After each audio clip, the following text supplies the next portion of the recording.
మాత జీవా, నీ మాట వినాలని ఆకలిగా ఉన్నది, అనుగ్రహించండి. ఆకలి అన్నది స్థూలంగా కలిగిన ఒక మార్పు. కడుపు ఖాళీ అయితే ఒళ్ళు జీవునికి పరికరంగా పలుకుటకు తేజస్సు తగ్గిన సూచన, అంటే బలహీనమవుతుంది. ఆకలి పరికరపు పలుకు, అంటే దేహం పలికేది. ఇది రోజుకు కొన్నిసార్లే కలుగుతుంటుంది.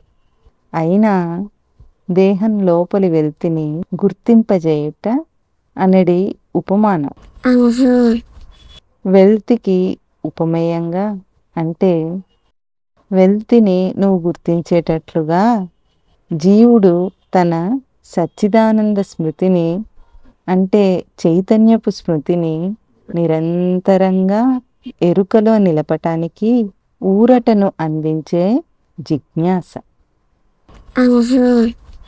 స్వరూప స్థానంలో సచ్చిదానంద స్మృతిగా, అంటే చైతన్యపు స్మృతిగా స్ఫురించిందే పరికరపు పలుకులో స్థూలంగా గ్రహింపును తప్పించి జిజ్ఞాసగా స్ఫురిస్తుంది, పలుకుతుంది. అంటే స్థూలమైన ఆకలి ఆధ్యాత్మికమైన జిజ్ఞాస, అంటే చైతన్యపు జిజ్ఞాసగా ఉపమేయంగా నిరంతర ధారణకు, ఇప్పుడు ధారణకు సూచన. ఉపమానపు ఆకలి తాత్కాలికమైన ధ్యాస, అప్పటికప్పటి ధ్యాస. జిజ్ఞాస అనేది నిరంతరమైన ఎరుక, జ్ఞానం. అన్నం అంటే నోట్లో పెట్టుకొని తినేది కాదు. జిజ్ఞాసకు తృప్తి. అదభక్షణే. ఒకసారి ఈ జిజ్ఞాసను తృప్తిగా అరగిస్తే సాధన సోపానాలను ఎక్కి ఇక మళ్ళీ జారిపడుట ఉండదు. ఇది బోధ కాదు. జిజ్ఞాసువైన సాధకునికి, నీ పోటివాడికి విజ్ఞానం. ఆచరణలో పలికి జిజ్ఞాసకు తృప్తిని దర్శనం చేయాలి. సరేనా? స్థూలపు పరికరానికి బువ్వ పెట్టే వేళయింది, అంటే ఈ పొట్టకి అన్నం పెట్టే వేళయింది. నీ జిజ్ఞాస క్రీడకు ఇది ప్రయోగపు ప్రవర్తనగా ఆచరించి దర్శనమును పొందు.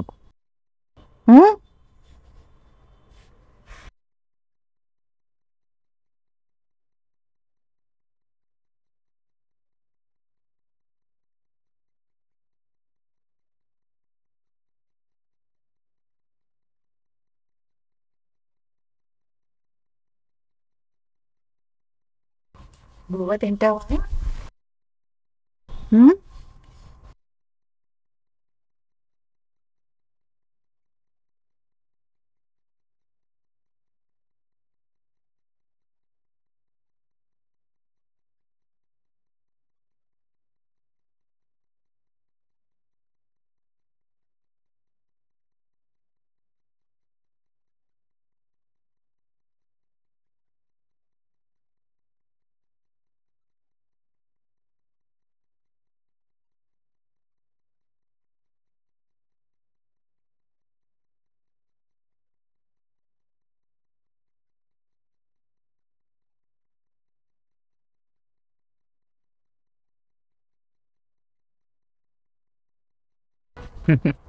పద, మూతి కడుక్కుంటావా?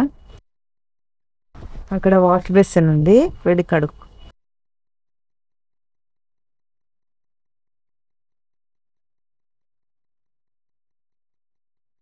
జిజ్ఞాసగా స్మృతి గ్రహిస్తున్నాడు మాత. ఇది మాత యొక్క కొలత. స్థూలపు బువ్వను స్మృతి ఒక గ్రహింపుగా అందించుట మాత యొక్క కొలత. మాత యొక్క పాలన రక్షణ. బువ్వ అనేది భ్రాంతి నుండి రక్షించి జిజ్ఞాసగా స్మృతి యొక్క గ్రహింపుకు మరలిస్తుంది ఆ కొలత. ఇది మాత యొక్క లాలన. స్థూలమును స్మృతిగా అందించే క్రీడ.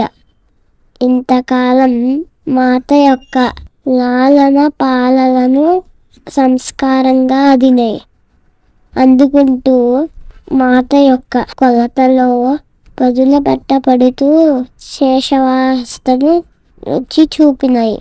ప్రకాశింపచేసి గుర్తింపులో గ్రహింప చేసినాయి.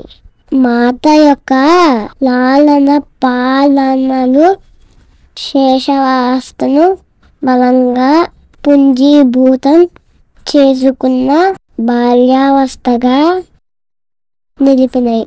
మాత యొక్క చేతి ముద్దలో స్మృతి దర్శనమును గ్రహిస్తున్నాడు. ప్రయోగపు ప్రవర్తనలను అంటే దేహం తిరగాడుతుంది చూసావా, వాటిని స్మృతి యొక్క క్రీడగా ఏం చేసినా అది నీ స్మృతికి అందుతుంది. అది వేరు, నీ స్మృతిని నువ్వు గ్రహిస్తావు. స్మృతి యొక్క క్రీడ ప్రవర్తనగా ఇట్లాగే దర్శనంగా ఎల్లప్పుడూ నిలుపుకోవాలి. ఏం చేసినా అది చేశాను అనకూడదు, చైతన్యం అందుకున్నానని చెప్పాలి. అర్థమవుతుందా? నువ్వు చేసింది అదే కదా, చైతన్యాన్ని గ్రహిస్తున్నావు కదా, అదే అనాలి. ఇదే పరికరంలోకి ప్రవేశించిన ప్రయోజనం, పుట్టినటువంటి ప్రయోజనం, దేహంలోకి వచ్చిన ప్రయోజనం. మాత యొక్క లాలన పాలనలో ఆచరిస్తాడు. మాత